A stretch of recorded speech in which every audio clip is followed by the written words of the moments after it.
Tak tahu malu, pemuda kasar kurang ajar. Seru pemuda baju hitam itu yang lalu mengelak cepat. Gerakannya cepat dan gesit sekali, bagaikan seekor burung serikatan. Lihat, Man, biarkan aku menjatuhkan cacing tanah ini. Teriak Bandini yang menyerang dengan cepatnya.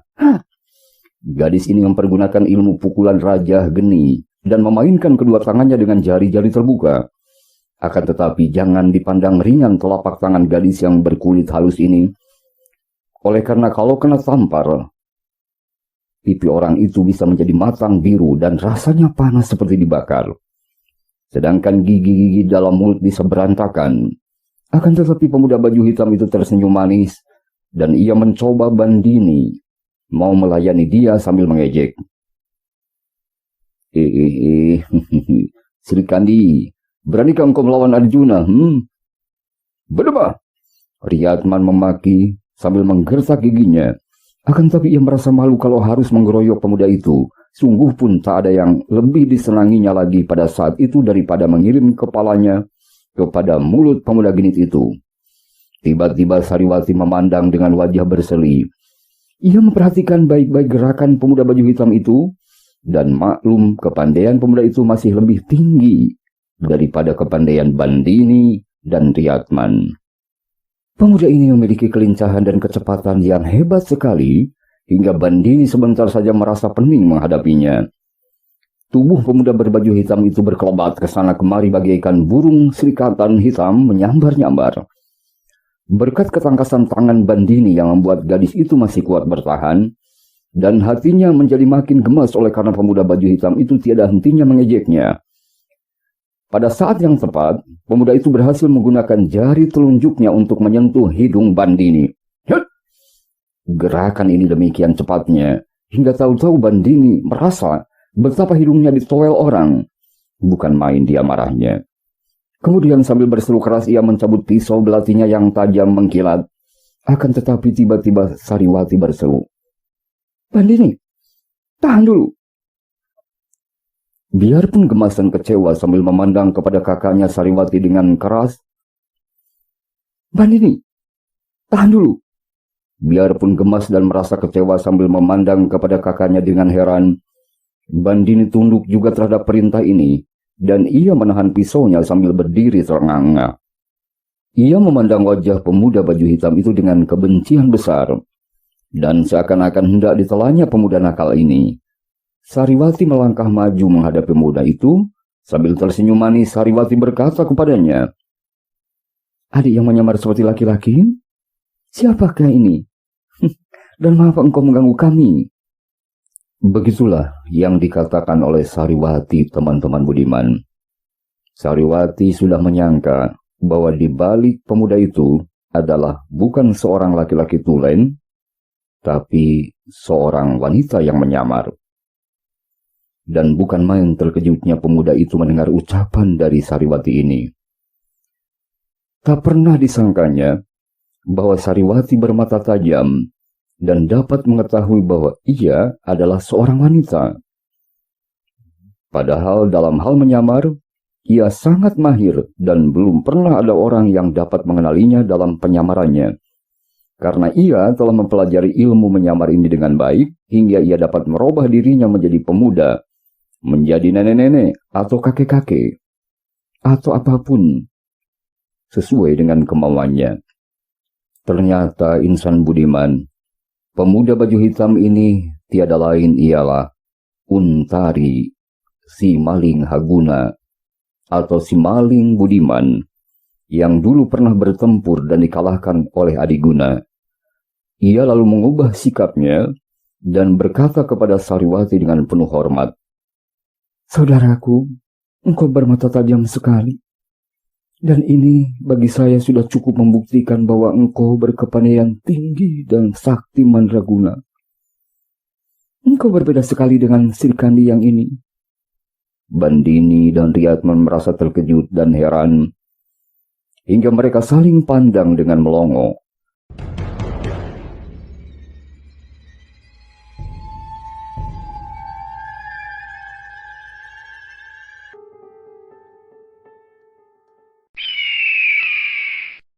tak pernah mereka sangka bahwa pemuda baju hitam itu adalah seorang wanita, seorang gadis seperti Bandini atau Sariwati. Saudari, dia adalah Bandini adikku. Maafkanlah kekasarannya, kata Sariwati kepada Untari. Tidak apa-apa, Kak. Aku suka sekali kepada saudara yang lewat dan manis. Kepandaiannya mengagumkan juga, Kak. Akulah yang seharusnya meminta maaf karena telah mempermainkannya, jawab Untari dengan jujur. Hei, kau ulangi lagi pertanyaanku. Demikian kata Bandini. Kau ini siapakah? Dan mengapa pula kau menghalangi kami mengejar Galigajaya, ha? Adik, aku bernama Untari, dan tanpa tedeng aling-aling ku akui bahwa aku adalah seorang maling haguna, maling budiman. Sebenarnya aku tidak mempunyai hubungan apa-apa dengan Galigajaya. Akan tapi sebagai seorang yang bertugas membela mereka yang berada dalam bahaya, apalagi ketika seorang Panebu Mataram dikejar-kejar oleh 3 orang pemberontak, dengan terpaksa aku turun tangan dan menghalangi kalian.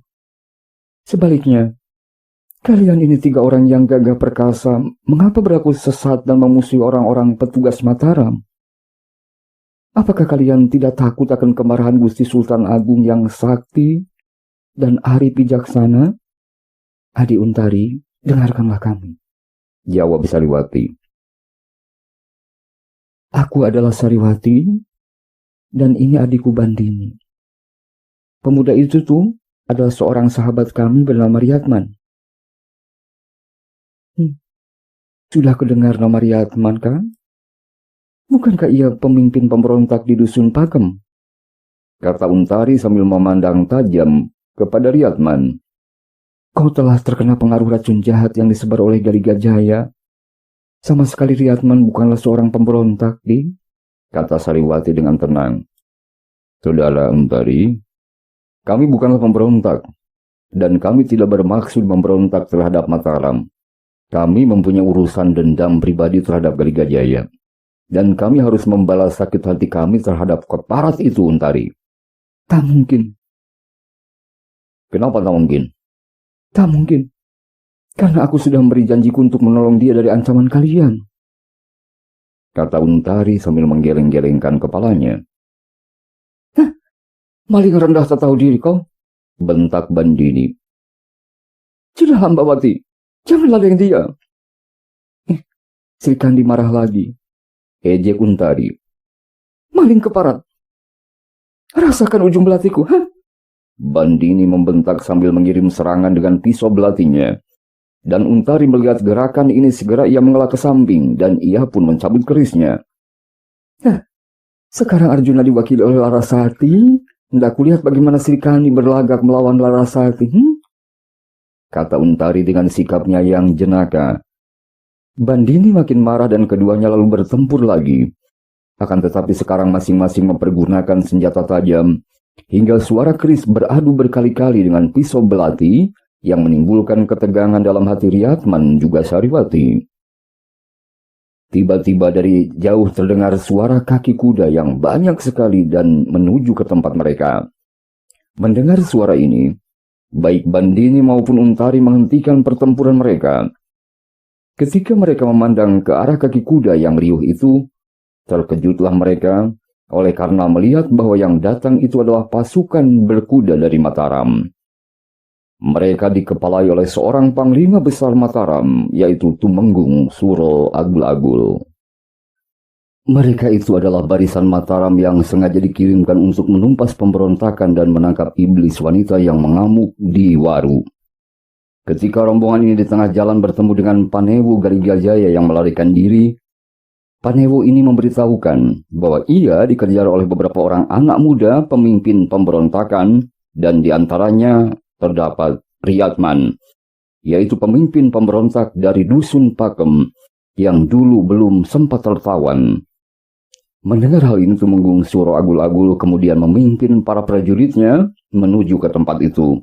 Ketika melihat anak-anak itu berdiri dengan gagah berani di tengah jalan, Tumenggung Suro Agul-Agul kemudian membedal kudanya dan menghampiri serta melompat turun. Akan tetapi ketika melihat pemuda baju hitam itu, wajahnya menjadi pucat, dan ia bertanya dengan suara keras, "Hei, Untari, engkau di sini?" Untari tersenyum. "Paman Tumenggung, tenangkanlah hatimu. Kemenakanmu ini tidak mempunyai hubungan apa-apa dengan mereka bertiga ini. Hanya kebetulan saja bertemu di jalan, Paman." Kemudian Maling Haguna itu menengok dan berkata kepada Sariwati, "Sariwati dan Kobadini, sebenarnya aku sangat senang bertemu dan berkenalan dengan kalian. Akan tetapi apa daya, agaknya jalan hidup kita berbeda atau berlainan.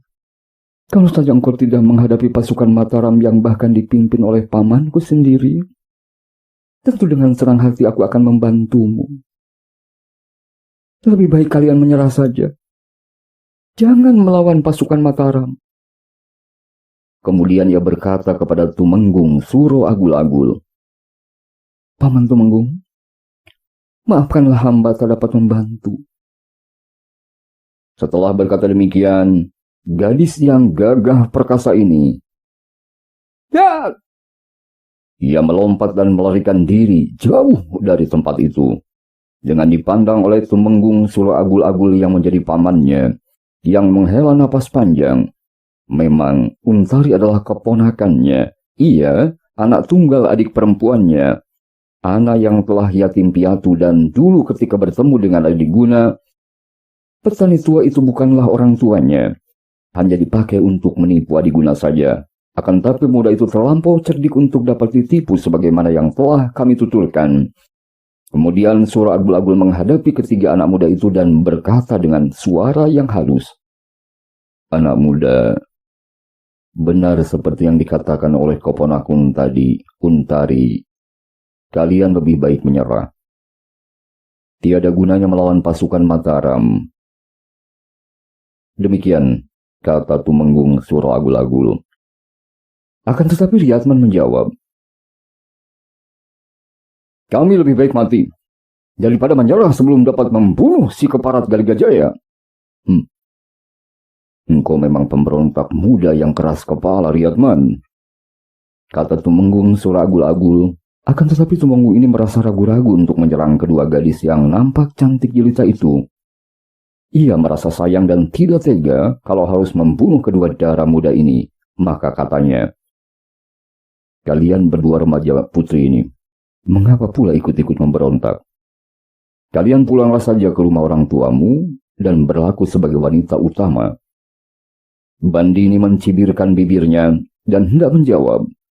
Akan tapi ia dicegah oleh kakaknya Sariwati yang menjawab dengan suaranya yang halus dan tenang, "Gusti Tumenggung, hambalah yang menjadi pemimpin dan penanggung jawab dari kami bertiga.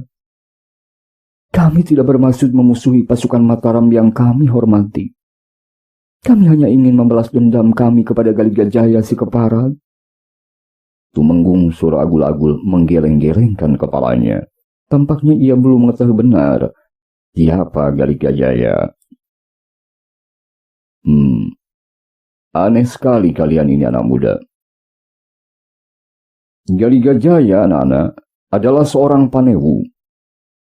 Ia seorang pamong praja yang diangkat oleh Gusti Sultan Agung. Tak mungkin kalian mau membunuhnya demikian saja. Hal itu berarti kalian hendak mengganggu para petugas Mataram dan berarti memberontak pula kepada kerajaan. Oleh karena itu, sebaiknya kalian menyerah saja. Dan mungkin aku, Tumenggung Agul-Agul, dapat memohonkan ampun untuk kalian di hadapan Sultan Agung.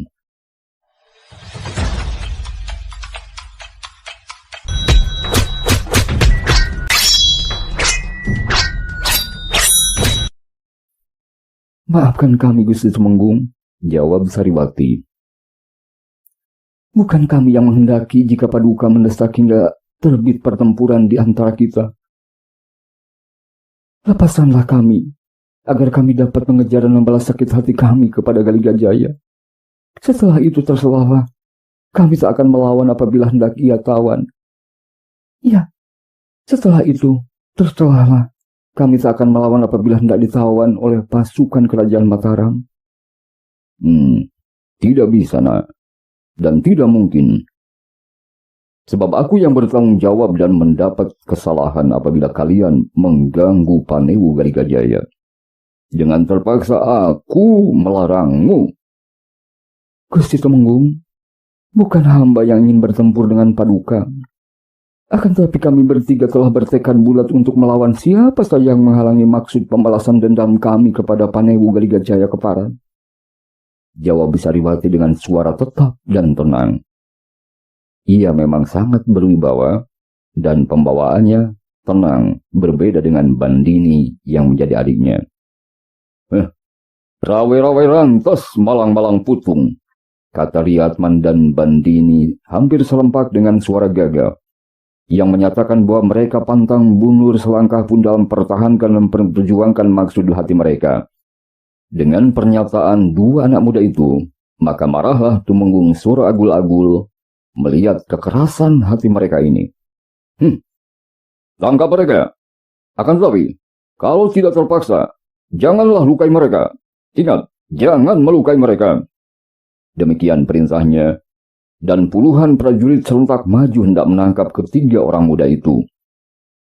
Akan tetapi, sambil mengeluarkan seruan keras, "Hiat! Hiat! Hiat! Hiat!" Riatman dan Bandini bergerak menyambar dengan pukulan dan tendangan yang sangat hebat, hingga beberapa orang prajurit jatuh tersungkur. Melihat ketangkasan ini, Tumenggung Suro Agul-Agul merasa sangat kagum. Lalu ia sendiri turun tangan, hendak menangkap anak-anak muda yang nakal ini. Iya, Tumenggung itu menganggap anak-anak muda yang sakti ini adalah anak-anak nakal. Akan tetapi di luar dugaannya, darah muda yang ayu, kuning, dan sopan santun serta halus gerak-geriknya itu, yaitu Sariwati, ternyata ia memiliki ilmu kepandaian yang amat mengagumkan.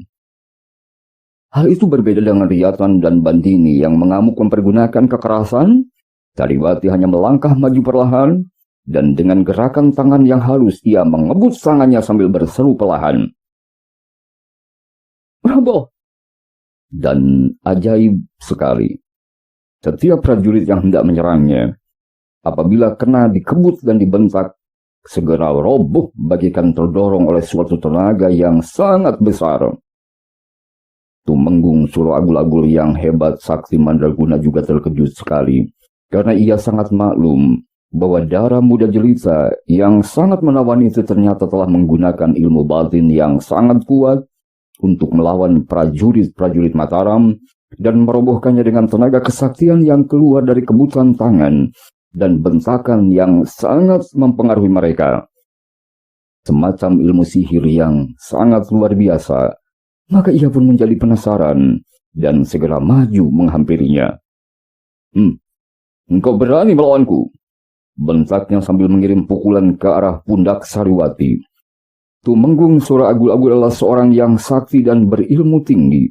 Maka Sariwati tidak berani menerima pukulan ini, dan dengan cepat ia mengelak sambil balas menerjang dengan kebutan ujung jarinya ke arah dada Tumenggung. Sambil mulutnya membentak halus, "Robohlah Tumenggung!" Tumenggung Suro Agul-Agul merasa betapa hawa yang kuat dan luar biasa mendorong dadanya. Ia mempertahankan dirinya, dan ia hanya terdorong mundur 2 langkah, dan hal itu berbeda dengan para prajuritnya yang roboh jatuh di sana. Sariwati kemudian maklum bahwa ia bukan tandingan Tumenggung yang sakti ini. Akan tetapi ia melawan dengan gigih sambil memperlihatkan kelincahannya. Sebentar saja ia telah didesak hebat oleh serangan-serangan kedua tangan Tumenggung Suro Agul-Agul, dan hanya dapat menangkis sambil mundur. Akhirnya Sariwati terpaksa meloloskan sabuk cinde yang diikatkan di pinggang menutupi kemben, dan dengan senjata istimewa ini ia menyerang hebat. "Ya!" Suro Agul-Agul kembali dikejutkan oleh kehebatan dan tenaga yang luar biasa yang diterbitkan oleh sabuk cinde ini. Karena ketika ia menangkis sabetan sabuk itu, ia merasa tangannya sakit sekali. Bahkan rasa panas dan pedas sampai menusuk ke tulang-tulangnya. Ia maklum bahwa sabuk cinde itu adalah sebuah pusaka keramat. Maka ia pun lalu meloloskan keris pusakanya dan menghadapi Sariwati dengan kerisnya. Pertempuran antara Tumenggung yang menjadi pahlawan besar kerajaan Mataram ini melawan Sariwati berlangsung seru dan ramai sekali. Dari pertahanannya yang gigih ini saja dapat diukur sampai di mana kesaktian Panembahan Sidik Paninggal. Karena beliau, Panembahan Sidik Paninggal, dalam waktu yang relatif singkat kurang dari setahun saja, ia telah berhasil menurunkan aji kesaktian yang demikian besar kepada Sariwati. Bandini juga. Bandini mengamuk sambil menggunakan pisau belati dan busurnya. Sepak terjang gadis manis ini benar-benar seperti si Kandi yang gagah perkasa. Banyak sekali prajurit Mataram yang roboh di dalam tangannya, dan ia amat berhati-hati dalam merobohkan lawan karena teringat akan pesan ayundanya Sariwati agar ia tidak membunuh prajurit Mataram, cukup dengan merobohkan mereka saja. Karena kehebatan sepak terjang Bandini, maka hati para prajurit menjadi gentar dan ciut juga disertai kagum dan heran, dan mereka tidak berani maju seorang demi seorang lagi, tetapi menggeroyok Bandini. Kini Bandini dikeroyok oleh 5 orang dari segala jurusan hingga gadis ini mengobat-ngabitkan gendewanya sedemikian rupa, sampai tali gendewa menerbitkan suara mengaung. Pisau belatinya berkelebatan mengerikan, mengancam setiap tangan yang berani datang mendekatnya. Namun, karena jumlah lawannya sangat banyak, dan mereka itu pun bukan prajurit-prajurit sembarangan, maka lambat laun ia terdesak juga. Demikian pula dengan keadaan Riyatman. Pemuda ini mengamuk bagaikan banteng terluka, dan sebagaimana Bandini, ia pun tidak mau menewaskan lawan dan hanya ingin merobohkan mereka saja dengan tendangan dan pukulan yang keras. Sekali pukul saja seorang prajurit akan roboh tak dapat bangun lagi, karena kuatnya pukulan itu membuat kepalanya pening. Pengeroyok lalu mempergunakan senjata hingga Riyatman menjadi cukup sibuk juga. Ia melawan mati-matian, akan tetapi hanya dapat mempertahankan dan menjaga diri saja. Sementara itu Sariwati juga terdesak hebat oleh Tumenggung Suro Agul-Agul, yang tidak saja lebih unggul dalam hal kesaktian dan ilmu kepandaian bertempur, akan tetapi juga Tumenggung itu jauh lebih unggul dalam hal pengalaman mempergunakan senjata. Keadaan Sariwati, Bandini, dan Riyatman sungguh-sungguh berbahaya, dan sebentar lagi akan dapat dipastikan bahwa mereka tentu akan roboh tertawan oleh pasukan kerajaan. Namun pada saat yang kritis itu, teman-teman budiman, tiba-tiba barisan belakang pasukan Mataram menjadi kalut karena mengamuknya seorang pemuda yang telah berhasil menyerbu dan membubarkan kepungan yang mengurung ketiga teruna remaja itu. Ternyata tiada lain pemuda sakti di belakang barisan itu, Adiguna. Maka berselilah wajah Sariwati melihat pemuda tampan kekasihnya ini, dan tak terasa pula bibirnya menyebut nama pemuda itu dengan mesranya. "Kang Mas Adiguna?" Diajeng Sariwati, "Janganlah khawatir. Kanda datang membantumu dan membantu saudara-saudara kita yang lain." "Kang Mas Adiguna!" seru Bandini dengan gembira pula. "Syukur engkau datang, Kang Mas." Dan melihat pemuda ini, makin berkobar semangat gadis hitam manis ini karena sekarang ada orang yang diandalkan. Ya, Adiguna, pendekar super sakti. Dan ketika Adiguna dan Riyatman bertemu pandang, Riyatman pun tersenyum dan berkata kepada sahabatnya, "Adiguna, aku telah insyaf. Maafkan aku." Adiguna tersenyum pula dengan girang. "Riyatman, ayo kita saling bahu-bahu." Kemudian ia menghadapi Tumenggung Suro Agul-Agul dan menahan serangan keras Tumenggung itu dengan tangkisan lengannya sambil berkata, "Gusti Tumenggung, janganlah kau mendesak anak-anak muda yang hendak membalas sakit hatinya yang besar. Tumenggung, kami tidak sekali-kali bermaksud melawan pasukan Mataram. Oleh karena itu, lepaskanlah mereka, Tumenggung." Dengan mata merah karena marah, Tumenggung Suro Agul-Agul membentak kepada Adiguna, "Hei Adiguna, lagi-lagi kau yang menjadi biang keladinya. Janganlah kau yang masih muda ini berlarut-larut terbenam dalam kesesatan anak muda. Menyeluruh kau sebelum terlambat." Adiguna melihat bahwa percuma saja untuk merubah pendirian Tumenggung yang kukuh itu dalam melakukan tugasnya. Adiguna kemudian berkata kepada Sariwati, "Adinda, larilah dulu dengan kawan-kawan lain. Biarlah aku yang menahan serbuan mereka." Sariwati mengangguk, kemudian berkata kepada Riyadman dan Bandini, "Mari kita pergi. Bandini, Riyadman, ayo kita pergi." Bandini sebetulnya merasa kurang puas dengan keputusan kakaknya ini.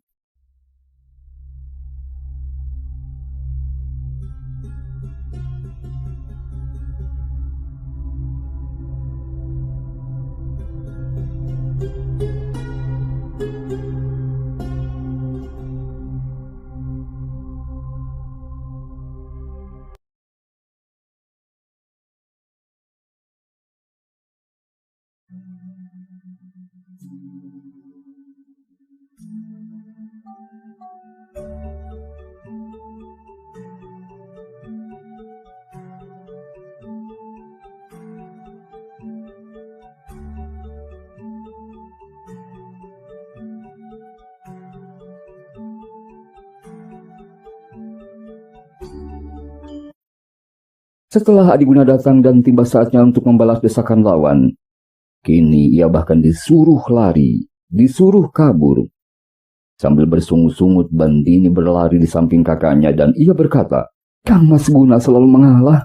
Sariwati hanya tersenyum. Hati Dara ini merasa girang sekali karena dapat bertemu kembali dengan Adiguna yang telah lama dikenang-kenangnya. Dengan cepat mereka bertiga berlari ke kanan untuk mengambil jalan memutar dan selanjutnya mencari Panembu Galigajaya. Tak berapa lama kemudian, Adiguna pun dikepung oleh Suro Agul-Agul dan para prajurit kerajaan Mataram. Tetapi Adiguna dapat membingungkan lawannya dengan gerakan yang luar biasa cepatnya. Kemudian pemuda itu lalu menggunakan kesaktiannya. Hiat! Dan ia melompat ke atas melampaui kepala para penggeroyoknya. Hiat! Keluar dari kepungan dan menghilang ke dalam hutan belantara, menyusul ketiga orang kawannya. Tumenggung Suro Agul-Agul merasa sangat kagum, dan ia sebagai tokoh sakti Mataram hanya mampu menghela napas panjang. Memang hatinya merasa berat untuk melukai mereka, lebih-lebih lagi kalau harus membunuh 4 orang muda yang sangat mengagumkan hatinya, dan belum tentu mereka adalah anak muda yang mempunyai kesalahan terhadap kerajaan Mataram. Tumenggung Suro Agul-Agul, seorang sakti mandraguna yang juga memiliki kehormatan tinggi dan sangat berwibawa di kerajaan Mataram. Ia maklum bahwa mereka berempat itu, Adiguna, Riyadman, Sariwati, dan Bandini, bukanlah orang-orang jahat dan mempunyai sifat yang hampir sama dengan kemenakannya Untari. Ia dapat menduga bahwa Galigajaya tentu telah melakukan suatu perbuatan rendah dan kejam yang membuat sakit hati orang-orang muda ini. Dan ia pun mulai merasa ragu-ragu untuk percaya bahwa 4 orang muda itu benar-benar mempunyai niat memberontak kepada kerajaan Mataram. Kemudian teringat akan tugasnya menangkap seorang iblis wanita yang mengamuk di Dusun Waru. Dipimpinnya sisa barisannya ke Waru. Hatinya menjadi lega ketika melihat bahwa sekian banyaknya prajurit yang roboh, tak seorang pun tewas. Ia maklum bahwa anak-anak muda yang gagah perkasa itu memang sengaja tidak mau membunuh anak buahnya. Maka ia menjadi makin kagum saja kepada mereka. Syahdan, kota Raja Karta, ibu kota kerajaan Mataram, merupakan sebuah kota yang besar dan makmur. Lambang kejayaan Mataram di bawah pimpinan Sultan Agung yang cerdik pandai dan arif bijaksana. Penduduk Karta hidup tenang tentram dan diliputi kebahagiaan. Akan tetapi semenjak datangnya Galigajaya yang membawa kabar mengejutkan tentang mengamuknya seorang iblis wanita yang sakti mandraguna, penduduk merasa sangat takut dan khawatir. Dan kekhawatiran mereka ini ternyata terbukti. Malam ketiga semenjak Galigajaya tiba di Karta, dan ia menempati sebuah gedung yang disediakan untuk para tetamu, para pembesar dari daerah luar. Semenjak sore hari penduduk Karta tidak ada yang mau keluar pintu rumah. karena mendung tebal menggelapkan udara dan kilat menyambar-nyambar tanda bahwa malam hari itu hujan akan turun dengan deras. Bersama dengan datangnya malam gelap yang sebentar-bentar diterangi cahaya kilat menyambar dan guntur menggelegar di angkasa raya, turunlah hujan angin ribut. Genteng-genteng rumah serasa akan pecah tertimpa air hujan yang besar-besar dan deras datangnya itu. Suara di luar rumah bergemuruh dan begitu membisingkan telinga orang. Suara air menimpa genteng. Angin ribut menghembus daun-daun pepohonan dan suara guntur membuat semua orang merasa lega dan senang bahwa pada saat itu mereka tinggal di dalam rumah dan berkumpul dengan sanak keluarga dalam keadaan aman sentosa. Para penjaga di pintu gerbang kota raja menggigil kedinginan dan bahkan ada yang mengutuk hawa udara seburuk itu. Tiba-tiba para penjaga melihat sesosok bayangan yang terbungkuk-bungkuk berjalan di dalam derasnya hujan. Angin ribut membuat rambut kepala orang itu riap-riapan, berkibar-kibar di belakang tubuhnya. Dan ketika ia telah datang mendekati mereka, semua penjaga merasa bulu tengkuk mereka berdiri. Ternyata yang datang itu adalah seorang wanita tua yang bongkok dan membawa sebatang tongkat. Wajahnya mengerikan sekali karena dalam cahaya kilat, wajah kurus itu nampak sangat pucat seperti mayat dan rambutnya yang panjang berkibar di belakang menambah seram keadaan di pinggir desa itu. Wajahnya mengerikan sekali karena dalam cahaya kilat, wajah kurus kering itu tampak sangat pucat seperti mayat dan rambutnya yang panjang riap-riapan berkibar di belakang tubuhnya menambah seram keadaan di pinggir ibu kota kerajaan Mataram. "Hoda, siapa itu?" bentak seorang penjaga dengan tombak di tangan. Nenek di dalam hujan itu lalu tertawa, dan suara ketawanya mengalahkan suara angin ribut, mendatangkan rasa takut dalam hati semua penjaga yang memang gagah berani. "Hei, siapa engkau? Mengakulah!" bentak pula seorang penjaga lain, dan semua orang penjaga di dalam penjagaan yang berjumlah sekitar 15 orang itu kemudian berkerumun di depan gardu dengan tombak di tangan. "Orang Mataram, serahkanlah Galiga Jaya kepadaku." Pekik wanita misterius itu, dan terkejutlah semua orang penjaga karena mereka telah mendengar tentang mengamuknya iblis wanita di dusun Waru dan ia hendak membunuh Galiga Jaya. "Iblis wanita, kawan-kawan! Iblis wanita!" terus seorang dengan suara ketakutan. Kembali wanita itu tertawa dan melompat ke arah gardu. Para penjaga kemudian menyerang dengan tombak. Akan tetapi iblis wanita itu kemudian menggunakan tongkatnya untuk memukul tiang gardu yang besar. Ya! Bruk! Tiang itu patah dan gardu itu ambruk. Para penjaga berlarian simpang siur. Mereka tidak memperdulikan air hujan yang turun menimpa dan membasahi seluruh pakaian dan tubuh mereka. Mereka sambil berteriak-teriak mengeroyok dan menyerang iblis wanita itu dengan tombak mereka. Akan tetapi, dengan mengeluarkan suara pekikan mengerikan,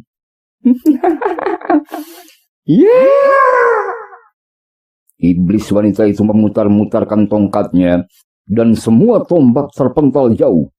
Kemudian wanita itu menyerang membabi buta.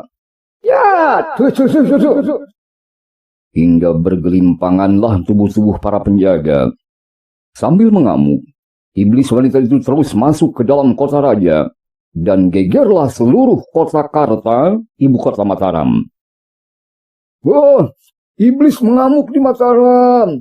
Wah, iblis mengamuk di Mataram! Lari! Lari!"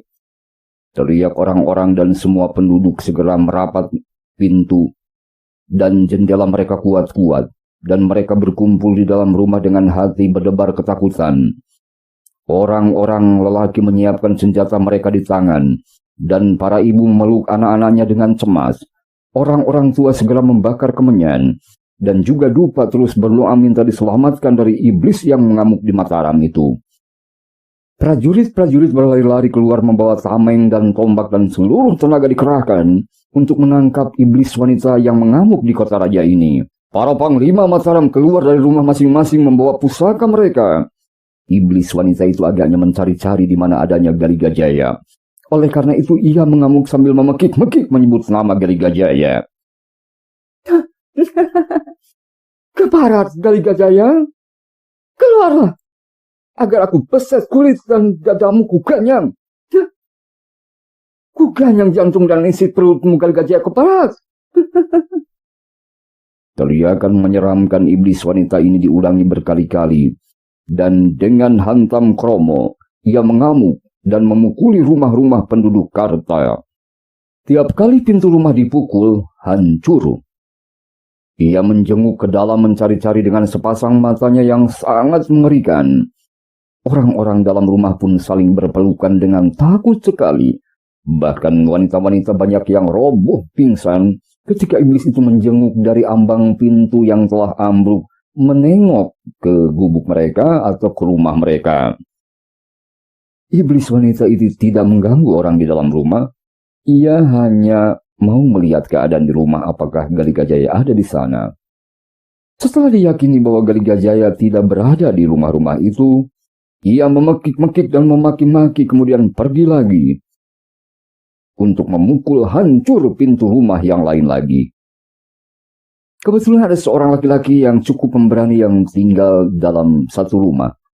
Ketika ia melihat iblis wanita itu menjenguk dari pintu, kemudian laki-laki pemberani itu menyerang dengan parangnya. Ya! Akan tetapi orang ini mencari mati sendiri. Karena begitu ia bergerak menyerang, tongkat iblis wanita sakti itu telah menghantam dan menghancurkan kepalanya. Jerit tangis terdengar di sana-sini.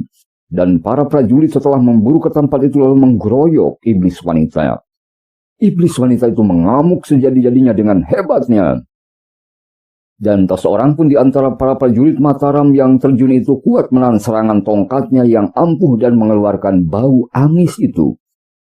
Tubuh para prajurit yang kena pukul bergelimpangan mandi darah. Dan darah pun mengalir terbawa oleh air hujan, hingga membuat air yang mulai tergenang di jalan raya menjadi kemerah-merahan. Banjir darah di Mataram. Iblis mengamuk di Mataram. Pahlawan-pahlawan Mataram yang kebetulan berada di Karta ketika hal itu terjadi adalah Baurekso dan Adipati Uposonto yang terkenal akan kesaktian mereka. Rekan-rekan dari Tumenggung Suro Agul-Agul yang sedang melakukan pengejaran ke Waru. Mereka berdua kemudian mengejar ke tempat keributan itu dan berbareng mereka lalu menyerang iblis wanita itu. Serangan keris kedua pahlawan Mataram ini membuat iblis itu terlesak mundur dan mengamuk makin hebat. Akan tetapi dikeroyok oleh panglima-panglima tangguh dan sakti ini, iblis wanita ini terdesak hebat. Dan setelah berkelahi mati-matian di dalam hujan badai, akhirnya iblis wanita itu terkena pukulan tangan kiri Baurekso yang ampuh dan keras itu. Ya, yes! Iblis itu terpukul pundak kanannya dan ia jatuh bergulingan di atas tanah. Akan tetapi ketika kedua pahlawan itu datang hendak menangkapnya, tiba-tiba iblis wanita itu melompat berdiri dan mengayun tongkatnya. Gerakan ini tiba-tiba sekali datangnya. Dan kalau kedua orang ini tidak memiliki kepandaian yang tinggi dan mereka cepat mengelap, tentu akan hancurlah mereka. Iblis wanita menggunakan kesempatan ini untuk berlari menghilang. Di dalam kegelapan malam sambil memekik-mekik meneriakan dendam kepada Galigajaya.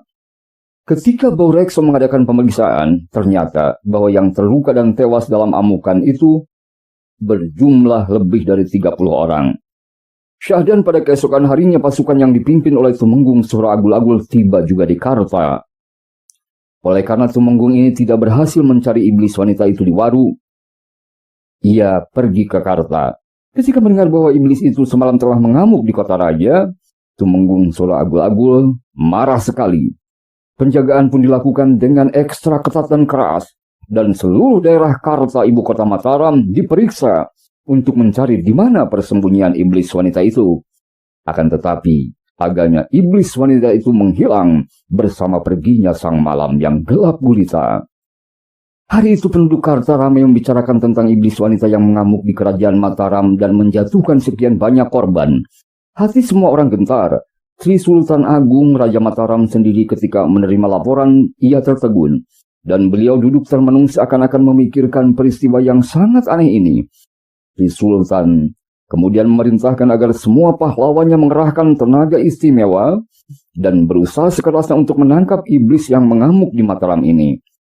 Para panglima dan prajurit maklum bahwa Sang Prabu merasa marah sekali karena menghadapi seorang iblis saja. Panglima-panglima Mataram tak mampu menangkapnya. Ketika orang-orang sedang membicarakan tentang iblis wanita yang menyeramkan itu, tiba-tiba terjadi kegegeran lain yang menggemparkan dan lebih mengacaukan keadaan.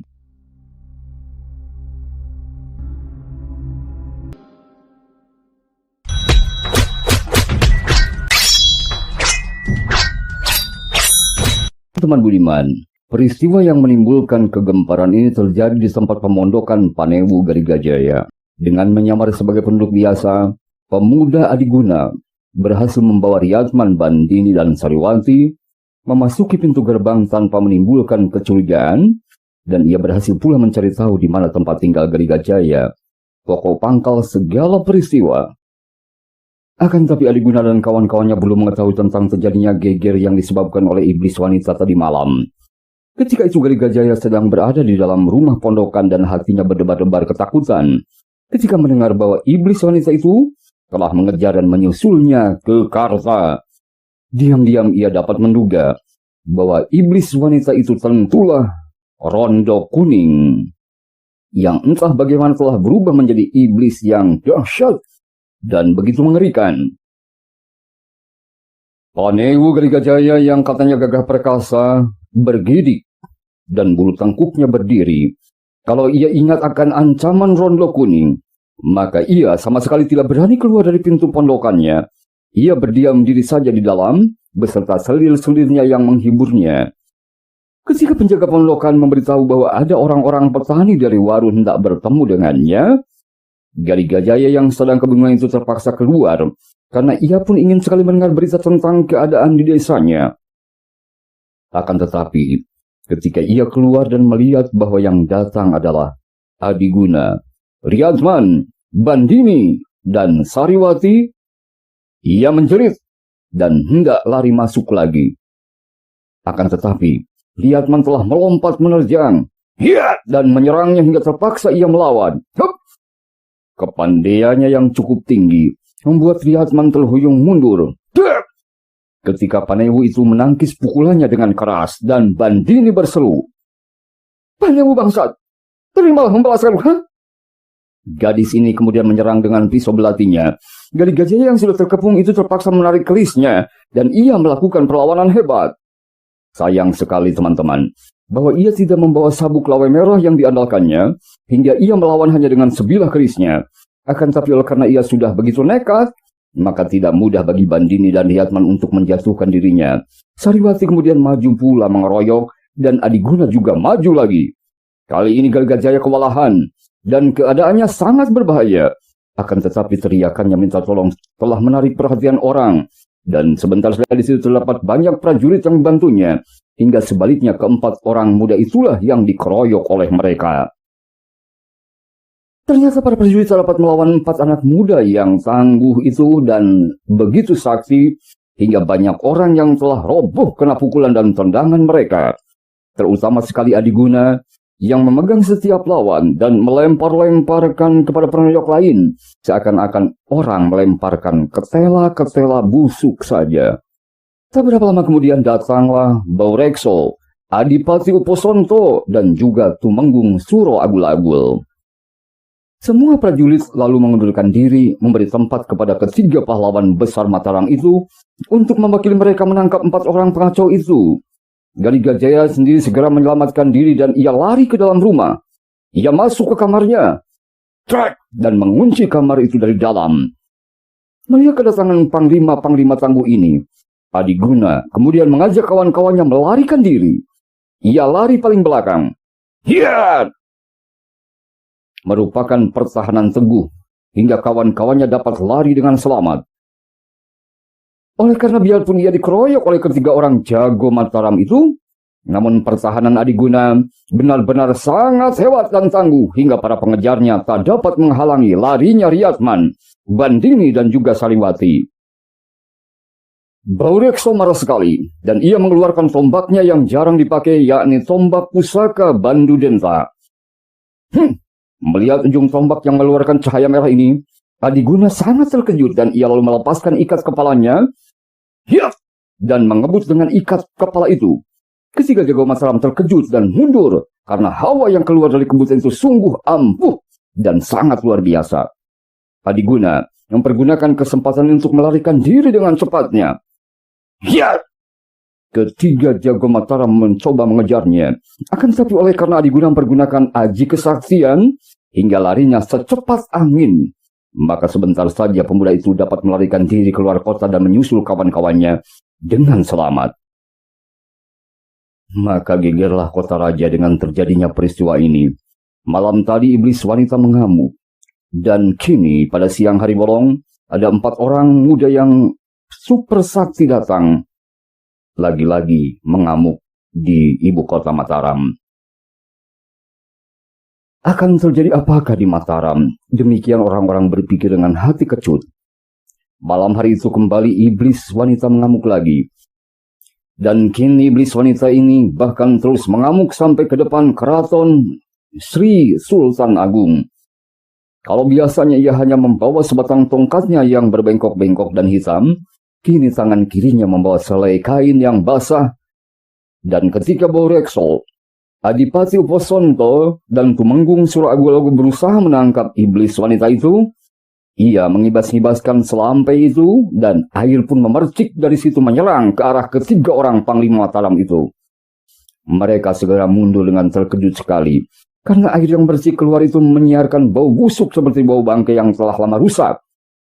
Tentu saja mereka merasa jijik dan mereka tak tahan menghadapi senjata istimewa ini.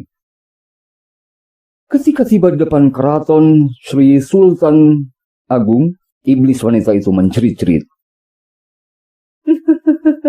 Hai, Sultan Agung Mataram, kau melindungi seorang penjahat dan membela seorang keparat. Apakah itu sesuai dengan kebesaranmu, Sultan? Apakah itu dapat disebut arif bijaksana? Keluarkan Galiga Jaya. Kalau tidak, Mataram akan kubikin musnah. Kuratakan dengan bumi. Dan tentu saja para prajurit Mataram dan panglimanya menjadi sangat marah. Dan Baurekso kemudian memerintahkan agar menghujani anak panah kepada iblis wanita yang sangat ganas itu. Teman-teman, para prajurit memasang anak panah yang pada busurnya, dan sesaat kemudian berterbangan ratusan batang anak panah ke arah tubuh iblis wanita itu. Akan tetapi, ternyata tubuh iblis wanita itu agaknya kebal senjata. Karena sambil memutar-mutarkan tongkatnya, ia melarikan diri tanpa menderita luka sedikit pun. Ia memekik-mekik, menjerit-jerit, menangis, dan tertawa menyeramkan, dan membuat mereka takut. Para pengepungnya ketakutan, dan akhirnya ia berhasil melarikan diri keluar dari pintu gerbang. Juga kali ini telah menjatuhkan banyak korban di sana. Melihat keganasan iblis wanita itu, Sri Sultan Agung menjadi sangat marah dan mengambil keputusan untuk keluar sendiri pada besok malam untuk menghadapi iblis pengganggu yang berani itu. Sementara itu, Adiguna, Sariwati, Riyadman dan Bandini yang mendengar tentang amukan seorang iblis di Mataram, mereka menjadi sangat terkejut.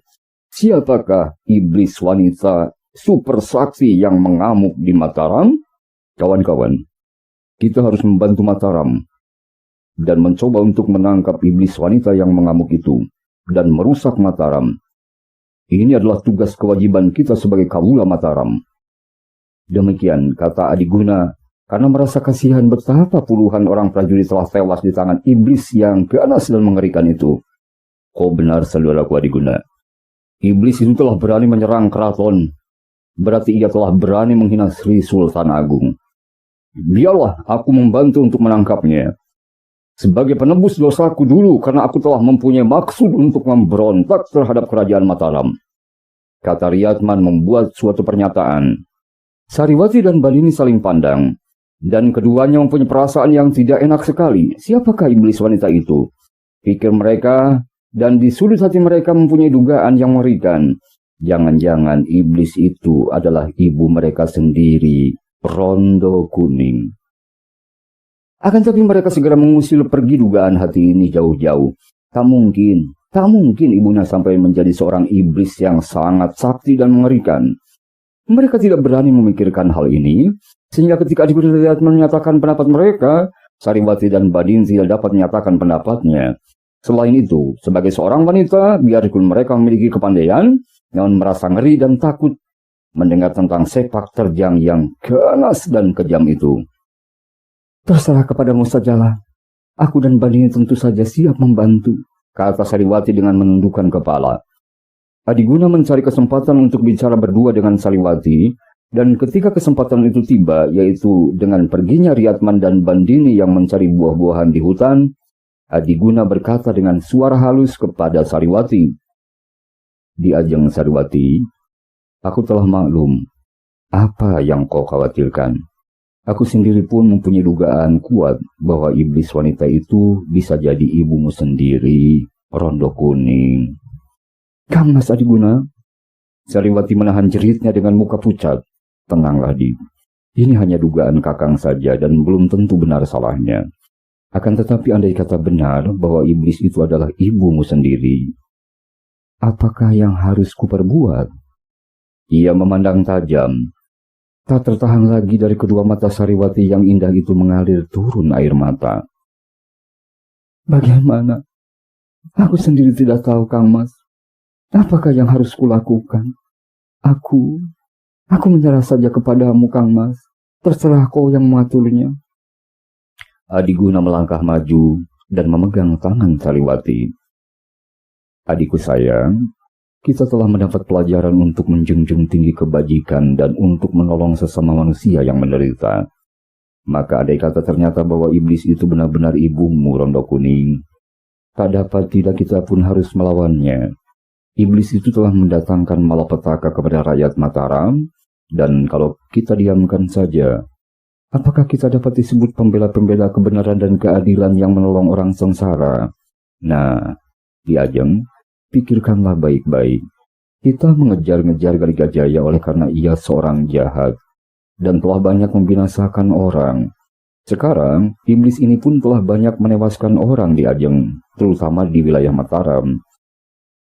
Apabila kita tidak mengejarnya, bukankah kita berlaku kurang adil? Di manakah kebenaran yang kita tegakkan dan keadilan yang kita bela di Ajeng?" Mendengar perkataan yang sangat halus dan bijaksana itu, Sariwati mengangguk-anggukkan kepala dan menyatakan pengertiannya. Akan tapi oleh karena yang sedang dibicarakan ini adalah pengejaran terhadap ibundanya, maka hatinya terasa perih seperti ditusuk-tusuk pisau. "Kang Mas, kalau benar dia ini ibuku, jangan kau berlaku kejam kepadanya.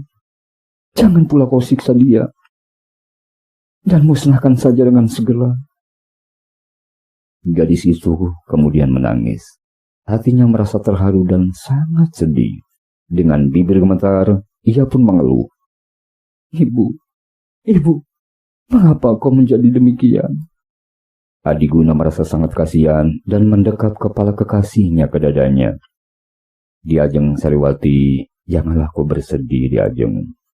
Apapun yang akan terjadi bukanlah kau masih mempunyai aku. Aku akan selalu membelamu dan akan selalu menyayangimu sampai akhir zaman. Dan pula tentang iblis itu, kita baru menduga-duga saja, ya kan? Belum tentu dia itu ibumu, Rondo Kuning. Teman budiman, akan tapi Sariwati merasa sangat yakin bahwa iblis wanita itu tentunya ibunya. Oleh karena siapa lagi wanita yang begitu nekat mengejar-ngejar Galigajaya selain ibunya? Juga dulu ibunya telah melarikan diri dalam keadaan tidak waras dan hampir gila karena sedih. Sementara itu Riatman dan Bandini yang pergi mencari buah di sepanjang jalan bersenda gurau saja.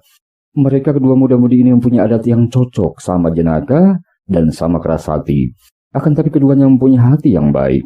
Ketika Riatman memanjat sebatang pohon kelapa dengan cekatan dan cepat, Bandini memandang kagum kepadanya.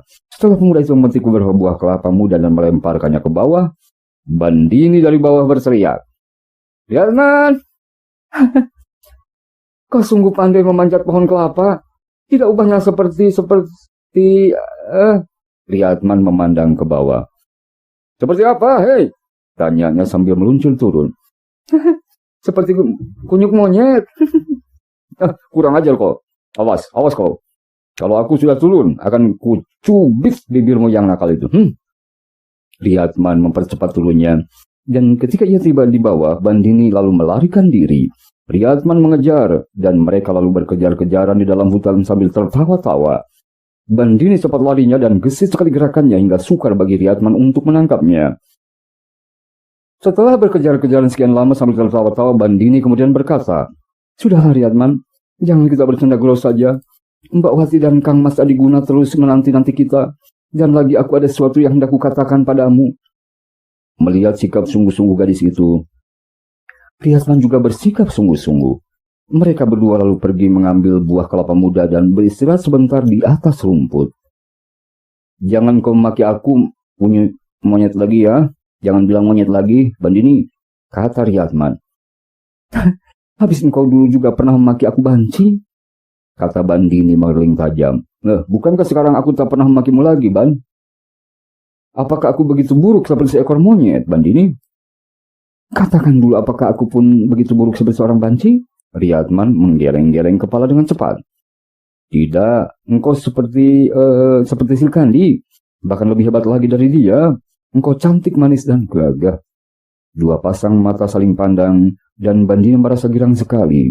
Akan tapi tiba-tiba mukanya yang manis itu menunduk, dan warna merah menjalar sampai ke telinganya. Engkau belum menjawab pertanyaanku tadi, Bandini," kata Riatman. Bandini mengangkat mukanya dan memandang dengan wajah berseri-seri. "Pertanyaan apa? Apakah aku benar-benar begitu jelek seperti monyet?" Bandini tersenyum manis dan menggeleng-gelengkan kepalanya. Tidak. Engkau sangat baik sekali, Riatman." Dan Riatman pun tertawa dengan girang. "Kalau engkau menganggap aku seperti monyet, Bandini, biarlah. Akan tapi aku bukanlah monyet sembarang monyet. Kalau aku menjadi monyet, aku adalah Sang Hanoman, monyet putih yang sakti dalam cerita pewayangan. Dan kau adalah Trijata." Keduanya tertawa lagi dengan penuh kegembiraan. Akan tapi tiba-tiba Bandini nampak sedih. "Riatman, ada sesuatu yang mengganggu pikiranku." "Apakah itu?" tanya pemuda itu dengan sungguh-sungguh. "Tentang iblis itu. Aku mendapat perasaan aneh dan timbul dugaanku bahwa dia itu mungkin ibuku." Riatman melompat kaget. "Apa? Mborono kuning?" Ia lalu duduk kembali di dekat Bandini, lalu termenung. Kemudian ia mengangguk-anggukkan kepalanya. "Mungkin juga, Bandini. Ibumu kan mempunyai banyak alasan untuk membenci Galigajaya dan mendendam sakit hati yang amat hebat. Habis apa yang harus kita lakukan, Bandini?" Bandini termenung dengan sedih. "Riatman, hal itu terserah Mbak Wati saja. Aku tidak tahu. Menurut patutnya kita harus membasmi iblis yang maco Mataram. Akan tapi kalau ia ibuku, Riatman, apakah yang harus kulakukan?" Gadis itu kemudian menangis. Riatman termenung dan tak tahu harus menjawab bagaimana. "Bandini, jangan engkau sedih. Di sini masih ada aku yang akan membelamu dengan seluruh jiwaku." Bandini terharu sekali dan memandang kepada pemuda itu. Melalui air matanya dengan sinar mata berterima kasih. Kemudian mereka lalu membawa kelapa muda dan buah-buahan lain kembali ke tempat di mana Adiguna dan Sariwati menanti mereka. Mereka telah mengambil keputusan untuk keluar dari hutan belantara dan masuk ke ibu kota Karta malam itu, mengintai dan membantu Mataram untuk menangkap iblis sakti yang mengamuk. Teman Budiman, Syahdan malam itu kebetulan sekali malam Jumat. Penjagaan dilakukan dengan keras sekali hingga takkan mudah bagi orang luar untuk masuk ke dalam kota.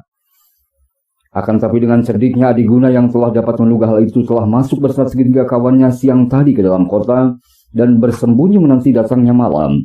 Dan di luar dugaan mereka, serta dugaan para penjaga, iblis wanita yang dicari-cari itu telah berhasil memasuki kota pada senja harinya, yaitu dengan bersembunyi di dalam tumpukan padi yang dibawa masuk oleh gerobak sapi yang mengangkut padi dari sawah.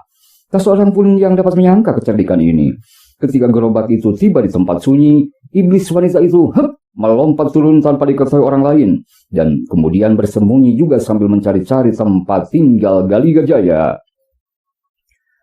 Agaknya iblis wanita ini maklum juga bahwa malam hari ini si Sultan Agung sendiri turun tangan dan melakukan penjagaan. Bahkan raja yang sakti ini melakukan perondaan dan memeriksa keadaan para penjaga sambil naik kudanya. Oleh karena ini, iblis wanita itu tidak berani muncul, sehingga setelah lewat malam tidak melihat terjadinya sesuatu. Si Sultan merasa bosan dan lelah, kemudian kembali ke dalam keraton untuk beristirahat. Akan tapi menjelang fajar, orang-orang dikejutkan oleh pekik yang mengerikan yang keluar dari tempat kediaman Gali Gajaya. Ternyata bahwa ketika itu Gali Gajaya sedang berada di kamarnya dengan beberapa orang selirnya. Panewu itu merasa aman dan tentram karena ia percaya penuh bahwa kali ini apabila iblis wanita berani keluar tentu akan dapat ditewaskan. Akan tetapi menjelang pagi ketika ia telah tidur pulas, tiba-tiba ia dikejutkan oleh suara ketawa yang menyeramkan. Dan ketika ia membuka matanya, ternyata bahwa iblis wanita itu telah berada di dalam kamarnya, dan ia berdiri di depan pembaringannya sambil memandang dengan sikap mengancam. Gali Gajaya sangat terkejut dan merasa seperti sedang bermimpi. Ia pun menggosok-gosok kedua matanya. Akan tetapi bayangan yang sangat mengerikan itu bukanlah mimpi. Ya, ia lalu melompat cepat hingga mengejutkan selir-selirnya yang segera bangun dari tidur mereka dan memeluk kawannya sambil menggigil ketakutan. Gali Gajaya menyambar senjatanya. Akan tetapi sambil berteriak buas, iblis wanita itu melompat menghalangi Panewu itu, mengambil senjatanya yang tergantung di dinding. Gali Gajaya, kau kenal siapa aku? Lihatlah, kau pandanglah baik-baik, Satan. Aku adalah Rondo Kuning, selir yang kau cinta dulu. Dan kau tahu mengapa aku mencarimu? Gali Gajaya, aku datang untuk merasai jantungmu. Ya, Rondo Kuning, kasihanilah aku. Aku bekas suamimu, Rondo Kuning. Gali Gajaya meratap. Kepala rendah! Teriak Rondo Kuning sambil melangkah maju ke arah Gali Gajaya yang duduk di atas pembaringan sambil menggigil ketakutan. Melihat betapa iblis wanita itu melangkah maju, Gali Gajaya menjadi nekat, ia menerjang. Akan tetapi, sekali Rondo Kuning mengayun tangannya. Ya! Juas! Gali Gajaya roboh sambil mengeluarkan pekik mengerikan karena saking takutnya. Selir-selirnya juga mencerit-cerit minta tolong lalu roboh pingsan karena takutnya. Gali Gajaya, engkau tidak patut mati di dalam rumah. Engkau harus mampus di tengah jalanan, menjadi tontonan orang-orang Mataram. Sambil berkata demikian, Rondo Kuning kemudian memegang tangan Gali Gajaya. Dan menyeret tubuhnya yang telah lemas tak berdaya keluar dari pondoknya. Beberapa orang penjaga yang terkejut mendengar pekik tadi dan kini berada di luar pondokan hendak menyerang dengan tombak mereka. Serang! Ayo! Hiat! Akan tetapi ketika ujung tombak mereka dapat dipukul patah dengan mudah oleh iblis super saksi wanita itu, mereka melarikan diri sambil berteriak-teriak minta pertolongan. Entah pada siapa. Rondo Kuning menyeret tubuh Gali Gajaya yang meronta-ronta itu ke tengah jalan dan kembali terdengar jerit yang menyeramkan serta yang sangat begitu memilukan dari Panewu yang katanya gagah sakti, Gali Gajaya yang sangat kejam dan telengas.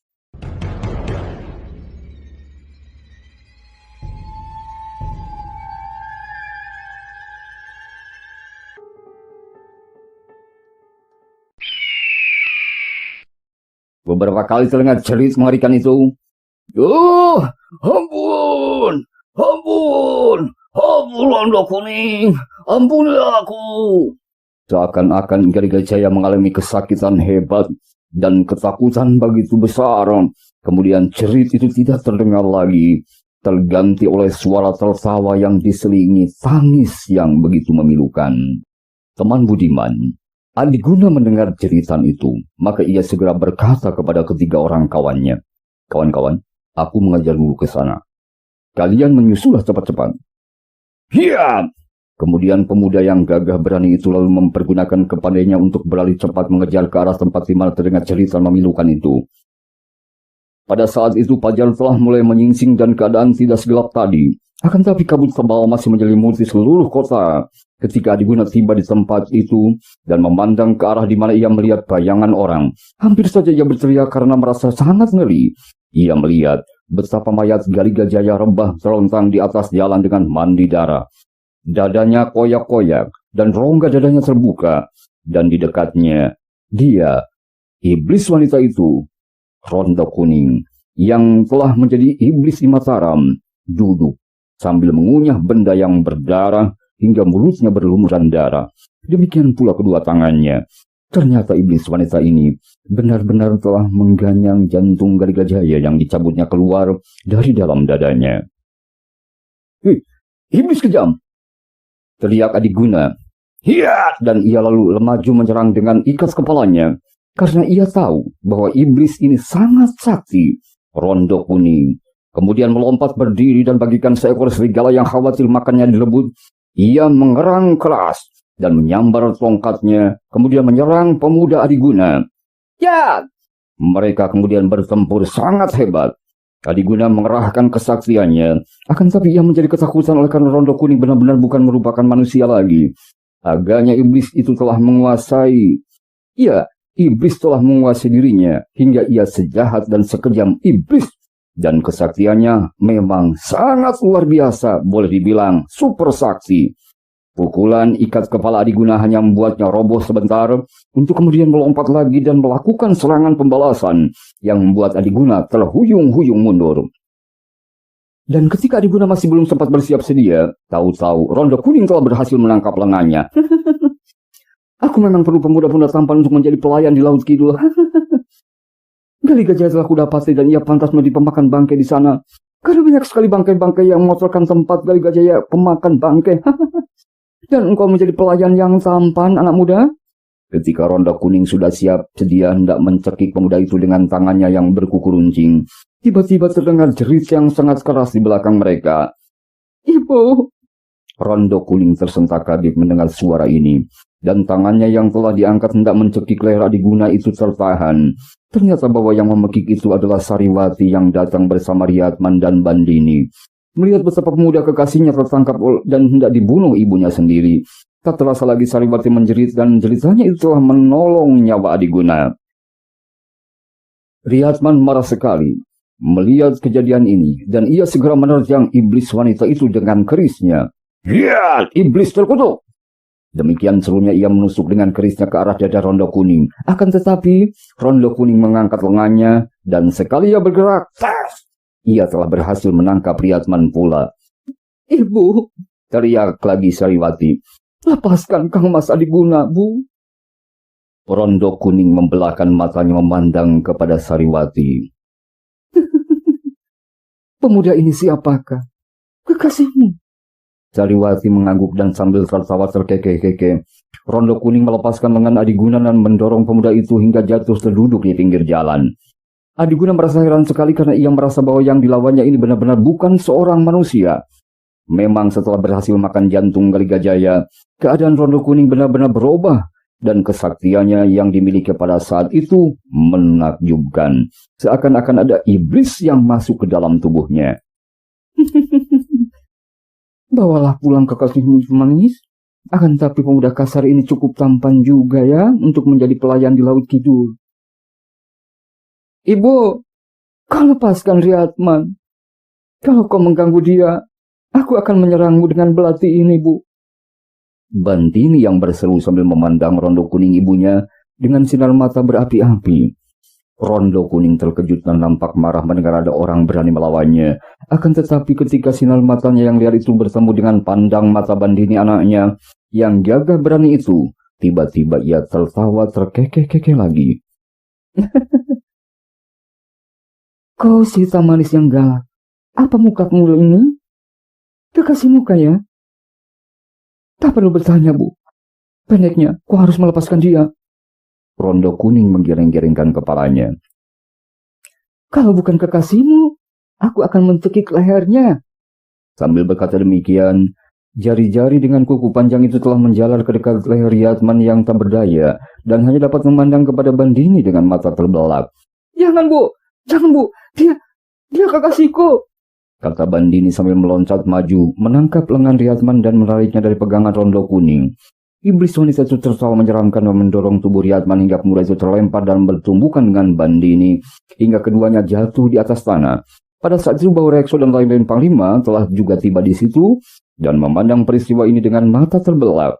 Mereka juga merasa ngeri sekali melihat mayat Galigajaya dan melihat keadaan iblis wanita itu. Rondo Kuning berdiri dan mengulurkan kedua tangannya berlumur darah itu ke atas sambil berseru mengancam. Orang Mataram! Siapakah yang hendak membela Galigajaya?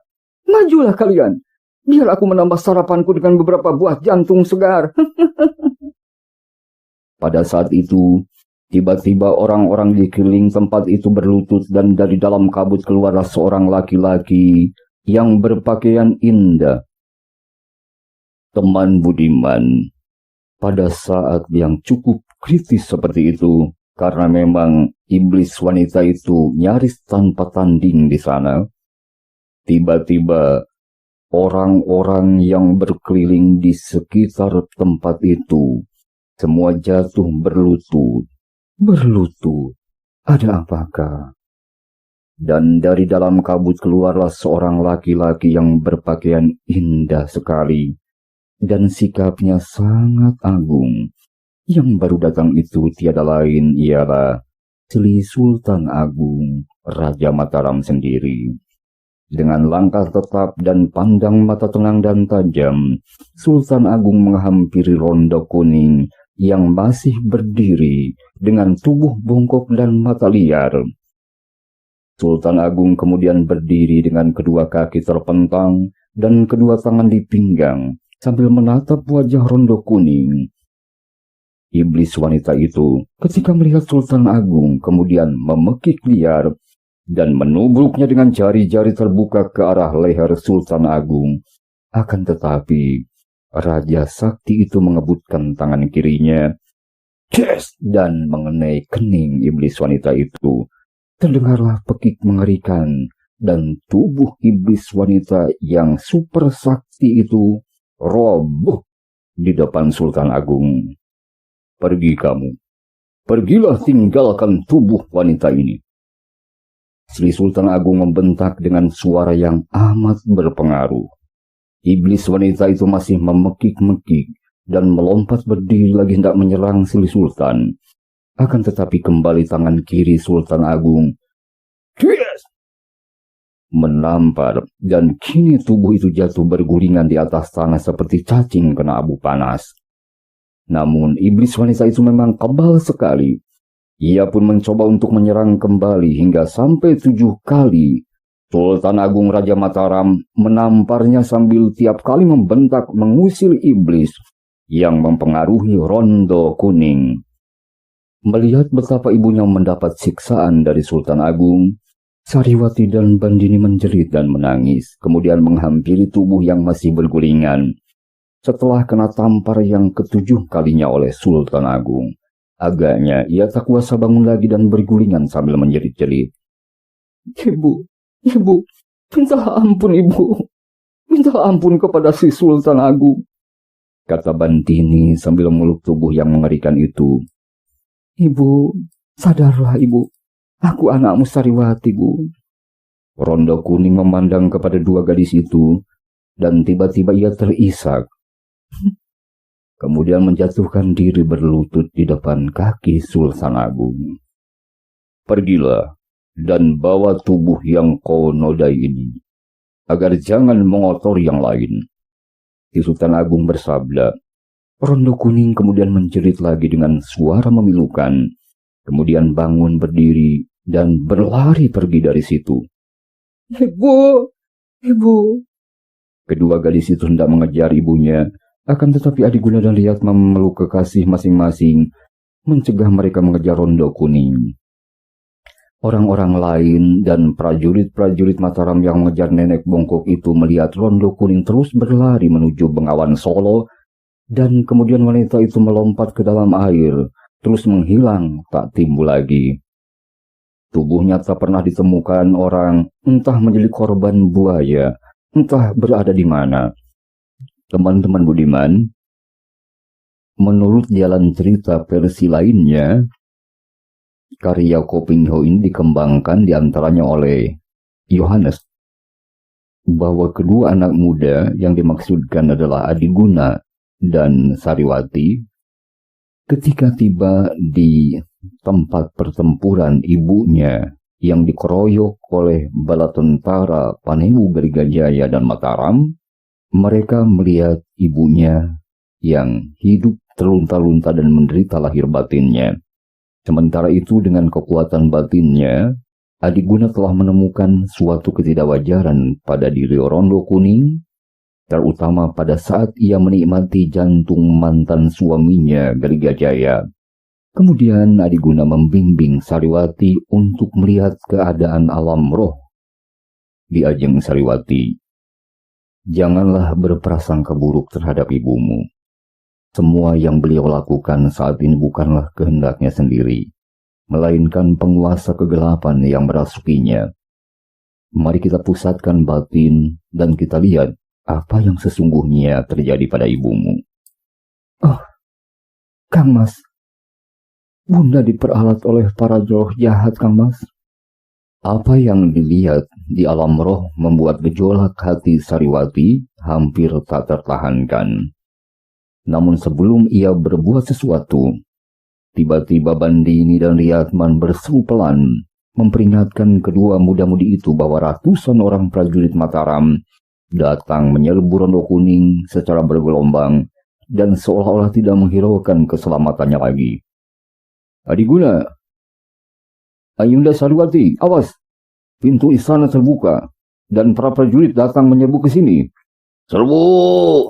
Serbu! Bau Rekso, kali ini jangan sampai gagal lagi. Hati-hati, dia punya ilmu setan. Melihat gelagat demikian, Adiguna bersama Sariwati segera menyeret Rondo Kuning untuk dibawa pergi dari tempat itu. Sedangkan Bandini bersama Riatman memanfaatkan gelapnya malam untuk menghalangi dan mengalihkan perhatian para prajurit Mataram. Kedua orang muda itu bergerak saling mengadu kecepatan untuk menjatuhkan lawan-lawannya, masing-masing dengan mempergunakan semua ilmu yang baru mereka dapatkan dari Panembahan Sidik Paningal. Pada saat para prajurit Mataram dikacaukan oleh Bandini dan Riatman, Adiguna dan Sariwati berhasil membawa Rondo Kuning menyusup ke dalam halaman istana Mataram. Tapi sebelum mereka berhasil menghadap Sultan Agung untuk mengadukan nasib keluarga Rondo Kuning dan mohon perlindungan darinya, tiba-tiba Rondo Kuning itu meregang nyawa. Adiguna dan Sariwati mengetahuinya bahwa saat itu kuasa kegelapan sedang menjarah Rondo Kuning dari tubuhnya. Di Ajeng Sariwati, jangan biarkan mereka itu membawa pergi nyawa ibumu. Ayo kita bantu. Adiguna dan Sariwati segera merebahkan tubuh Rondo Kuning. Mereka lalu duduk dan mengerahkan batinnya untuk mengejar roh-roh jahat yang membawa roh Rondo Kuning yang membumbung tinggi ke langit yang gelap. Detik berikutnya terjadilah pertarungan sengit di udara antara Adiguna dan Sariwati melawan para roh jahat untuk memperebutkan Rondo Kuning. Peristiwa ini tidak terlepas dari pengamatan Sultan Agung Raja Mataram yang memiliki kekuatan batin yang hebat. Karena itu ia bersama para pengawalnya yang dipimpin Suro Agul-Agul, mereka berkeliling memeriksa keadaan seluruh istana Mataram dan mereka menemukan Adiguna dan Sariwati yang duduk diam bagaikan patung. Ilmu dan keberanian kedua orang muda itu sangat luar biasa. Siapakah gerangan mereka itu? Rupanya mereka inilah yang sedang berjuang mati-matian untuk mengusir para roh jahat. Demikian, Sultan Agung bergumam dalam hatinya. Dari beberapa kali penelitian, akhirnya Suro Agul-Agul menyimpulkan bahwa selain di desa Pakem, ternyata di desa Waru pun banyak kaula Mataram yang mengeluh dan mencela perilaku dan kejahatan Panewu Baligajaya. Mendengar laporan ini, Sultan Agung tidak ragu-ragu lagi mengambil sikap terhadap para taruna Pakem yang saat itu ada di kota Karta untuk menghadap kepadanya. Tumenggung, aku perintahkan tidak seorang pun boleh mengganggu para pemuda Pakem ini. Panggil mereka yang masih ada di luar istana untuk datang menghadap ke sini. Demikian perintah Sultan Agung kepada Tumenggung Suro Agul-Agul. Teman-teman, sementara itu Adiguna pun dikejutkan oleh kedatangan sesosok bayangan, tiada lain guru mereka, yang sakti mandraguna Panembahan Sidik Paningal, yang muncul dengan tiba-tiba dan langsung ikut menyerang para roh jahat itu. Ya! Yang Panembahan, Saliwati, beliau menyusul ke sini. Ya, ini aku eyangmu Adiguna. Ayo kita gunakan pukulan petir Surya Agni Guna. Dan detik berikutnya terjadilah beberapa kali letupan menggelegar di udara, disertai cahaya menyilaukan yang membelah langit Mataram. Itulah akibat pukulan petir Surya Agni yang dilakukan oleh Panembahan Sidik Paningal bersama Adiguna. Akibatnya para roh jahat terpental, jauh mereka terpental, dan mereka lari ketakutan meninggalkan tempat itu sambil meraung-raung. Teman-teman, suasana negeri Mataram yang semula dicekam kegelisahan dan ketakutan, kini berubah menjadi keceriaan dan kelegaan, seiring dengan bangunnya Rondo Kuning bersama Saliwati dan Adiguna yang telah siuman kembali.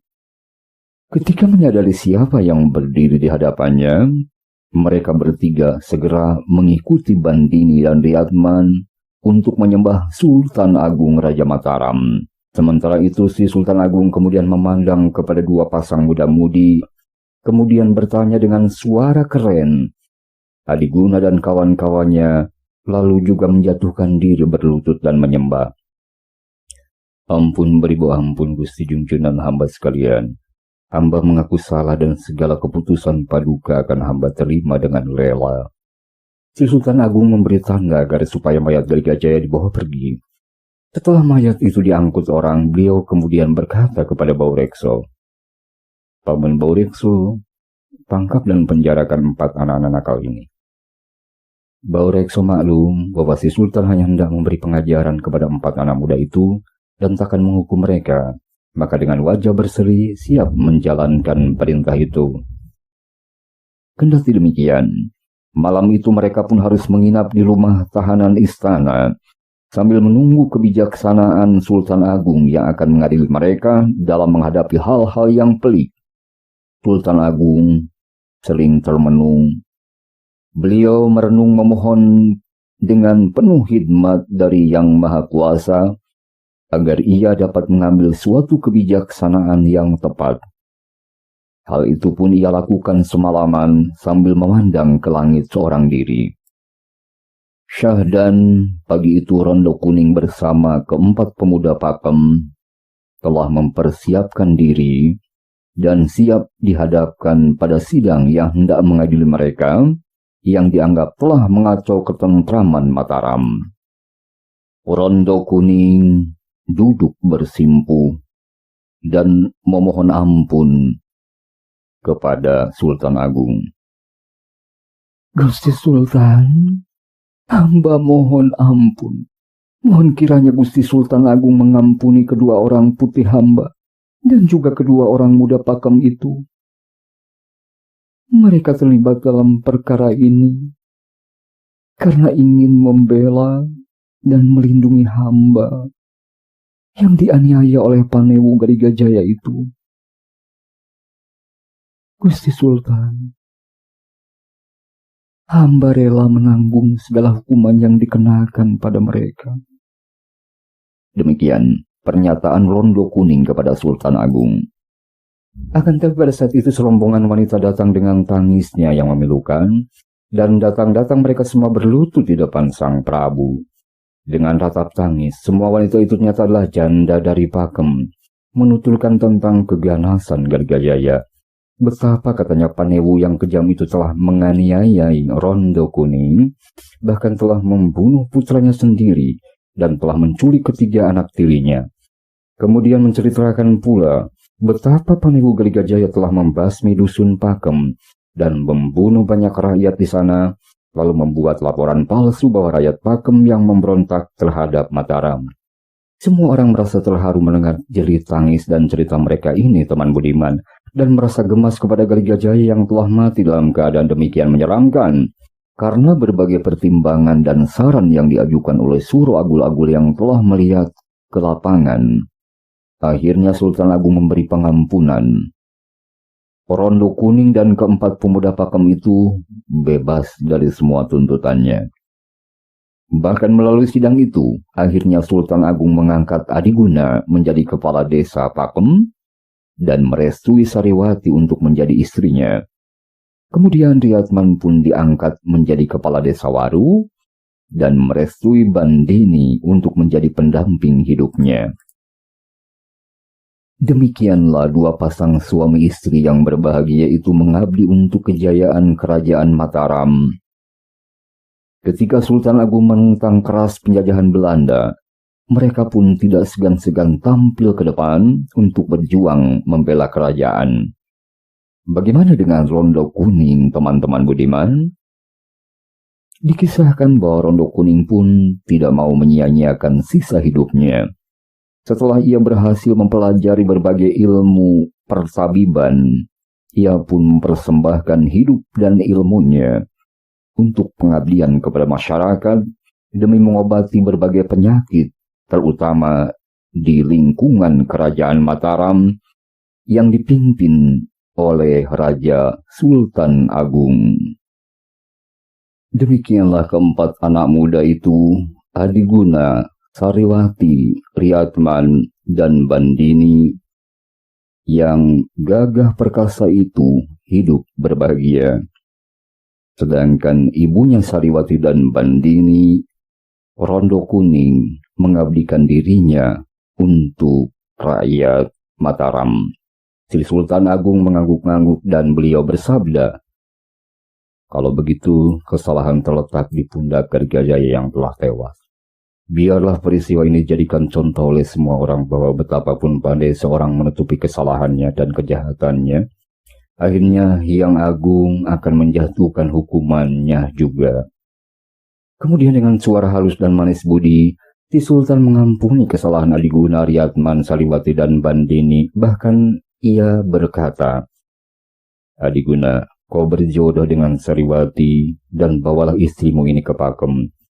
Kau kuangkat menjadi kepala desa Pakem dan pimpinlah rakyat dusun itu dengan adil bijaksana. Dan juga kau pemuda Riyadman, Bandini adalah jodohmu. Kau kuangkat menjadi kepala desa Waru menggantikan Galigajaya. Kurangilah kekerasan hatimu dan pimpinlah rakyat tani di sana dengan baik." Keempat anak muda itu menyembah dan menghaturkan terima kasih. Kemudian berangkat ke tempat masing-masing dengan penuh bahagia, diantarkan oleh rombongan yang datang dari Pakem. Untuk sepekan lamanya, di dusun Pakem dan Waru diadakan perayaan ramai untuk merayakan pernikahan Adiguna dengan Sariwati dan Riyadman dengan Bandini. Teman budiman, demikianlah keempat anak muda yang gagah perkasa itu hidup bahagia. Ketika Sri Sultan Agung pada tahun 1629 menyerang Belanda, Adiguna dan Riyadman beserta istri mereka yang setia ikut pula berjuang dengan sangat gigih. Biarpun senjata para pahlawan Mataram hanya senjata tajam saja, namun perlawanan yang dahsyat itu telah membuat pihak Belanda hancur berantakan. Adiguna dan Riyadman beserta istri mereka yang setia, mereka ikut berjuang dengan gigih Biarpun senjata para pahlawan Mataram hanya senjata tajam saja, namun perlawanan yang dahsyat itu telah membuat pihak Belanda hancur berantakan. Akan tetapi siasat Belanda yang terkenal licin dan curang, yang seringkali menjalankan siasat adu domba, akhirnya menggagalkan penyerbuan Sultan Agung hingga terpaksa tentara Mataram ditarik mundur. Namun perlawanan terhadap penjajah Belanda tak pernah lenyap dari hati para pahlawan bangsa untuk membebaskan Nusantara dari penguasaan penjajah Belanda. Demikian kiranya teman-teman budiman dimanapun Anda berada, mudah-mudahan kita bisa mengambil hikmahnya dari cerita kepahlawanan ini, yang baik dijadikan contoh untuk kita berlaku baik, dan yang tidak baik sepatutnya kita hindarkan. Mohon maaf atas segala kekurangan dan kehilafannya, dan terima kasih atas segala perhatian teman-teman dimanapun Anda berada, dan juga doa serta dukungannya. Semoga berkenan dan semoga bermanfaat. Salam sejahtera. Wassalamualaikum warahmatullahi wabarakatuh.